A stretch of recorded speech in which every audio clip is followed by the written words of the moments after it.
పామరులో 6 కోట్ల కుచ్చుటోపీ పెట్టి పరారైన చీటీ నిర్వాహకుడు రామ్మోహన్ రావును పోలీసులు అరెస్ట్ చేశారు. 5 ఏళ్లుగా బందర్ రోడ్డులో చీటీపాట్లు, నరసింహ బొటిక్స్ నిర్వహిస్తున్న రామ్మోహన్ రావు సుమారుగా 100 మందిని చీటీల పేరుతో మోసం చేశారు. వారి నుంచి దాదాపు 6 కోట్ల వరకు నగదు తీసుకుని పరారయ్యాడు.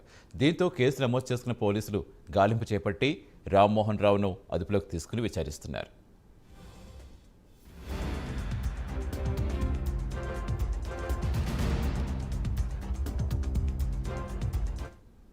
నా పేరు అట్లూరి వెంకటేశ్వరరావు.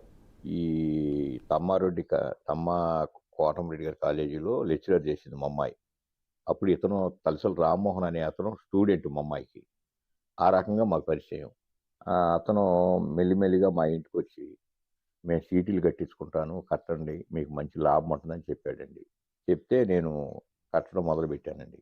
5 ఇన్స్టాల్మెంట్లు బయట వారు కట్టినాటిని నాకు అమ్మేవాడండి. వాటిలో 50,000, 40,000, 45,000 తగ్గించి ఇచ్చేవాడు. అట్లా ఆ రకంగా నేను 55 లక్షల రూపాయల చీటీలు కట్టానండి. అవి డిసెంబరు 2023 డిసెంబరు 10వ తారీఖు ఒకటి అయిపోయిందండి. అది ఇవ్వాలండి, ఇవ్వలేదండి. ఇస్తానని ఇవ్వాల. అది 10 లక్షలండి. 10 లక్షల చీటీ అండి. డిసెంబర్ 20వ తారీఖు 10 లక్షలు అయిపోయిందండి. అది ఇవ్వాలండి. జనవరి 10వ తారీఖు ఒకటి అవుతుందండి, 5 లక్షలది. ఫిబ్రవరి 10వ తారీఖు 15 లక్షలండి. 10 లక్షలు ఒకటి, 5 లక్షలు ఒకటి అండి. తర్వాత మార్చి 10వ తారీఖు మళ్ళీ 2 5లు అయిపోతాయండి. అంత మటుకు నాకు ఇవ్వాలండి. మొత్తం 55 లక్షలండి. నాకు ₹1 ఇవ్వలేదండి. మా ఇంటి దగ్గర 4 ఇళ్ళు అవతల తలశీల రామ్మోహన్ అనే అతను మాకు 5 సంవత్సరాల నుంచి తెలుసండి.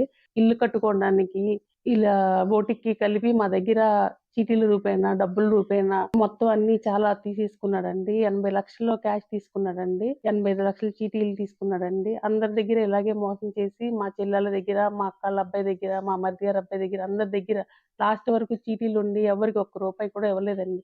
మా పాప పెళ్లి కోసం ఉన్న డబ్బులన్నీ వాడు తీసేసుకున్నాడండి. పోలీస్ స్టేషన్‌లో కంప్లైంట్ ఇచ్చామండి. వాళ్ళ వాళ్ళ వాళ్ళ ఆవిడ, వాళ్ళ అమ్మమ్మ కలిపి మా మీద పోట్లాడారండి. వాళ్ళనైతే ఎవరు ఏం చేయలేదండి. వాళ్ళని అలా వదిలేశారండి. మాకు మాత్రం చాలా అన్యాయం జరిగిందండి.